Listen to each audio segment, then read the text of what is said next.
Yes. Alright, so how to sew a sleeve placket. On your sleeve pattern, it'll show you the length of the placket. The way I like to cut it is right up to the line, and I stay like a 1/4 inch away. I don't go all the way up to the very tip.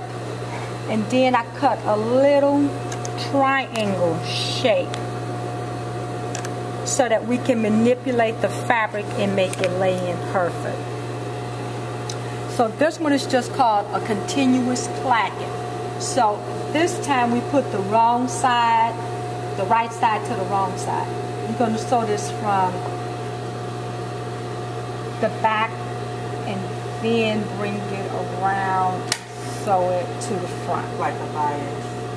Okay, so this one is not Jack. Cut off my machine so we can hear. It's not cut on the bias. You can cut them on the bias. This one is just on the straight grain. So both these grain lines are the same. But if you had like a plaid, like your shirt or a stripe, and you wanted to show the difference in the two patterns, then you can cut it on the bias. So now I'm going to just sew this the width of the foot. And you'll see why I cut that little triangle shape. I should have changed the color of the thread.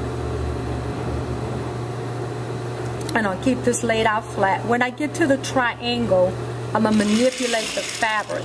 So right up to that, because I cut that shape, I can manipulate the fabric and turn it. Look at that, I cut my placket too short. And stitch straight across there without creating any bubbles and puckers. And so much better than what I do. And the bobbin is running out. That figures right. Stuck. Nope. Then you would press this flat, and then we would press this so they would meet each other. Okay. And then we would turn it and then edge stitch. What is so good about this? Let me get a bobbin in here. Because I can, oh, it just broke. Because I want you to see what happened in the center section.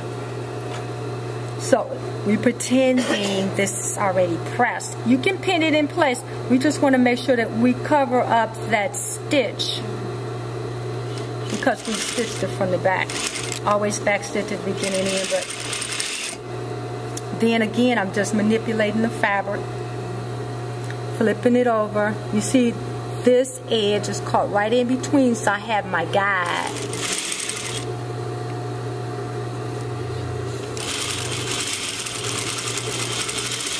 I'm going to stop right here because I want to show you how to finish the center. And I got to do another placket. So after I get that stitched in place, I would line the two of them together at the bottom. See, it just caught it like when we were doing our stitch in the ditch. Right?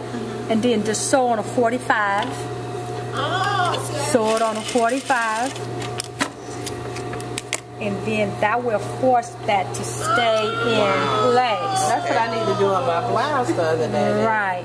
So then the rest will tell you to fold your pleats or your gathers or whatever, and then we'll put on the cuff. But that's how you do the placket. That's the simplest way I know how to do it. That's the quickest way. Yeah. Right? Are you getting a sleeve pattern? Yeah, I passed them out. They're on your table. So any questions? Can I see that? Yep. That's what I wasn't doing. Yeah, because that makes it Thanks, a lot Dad. easier.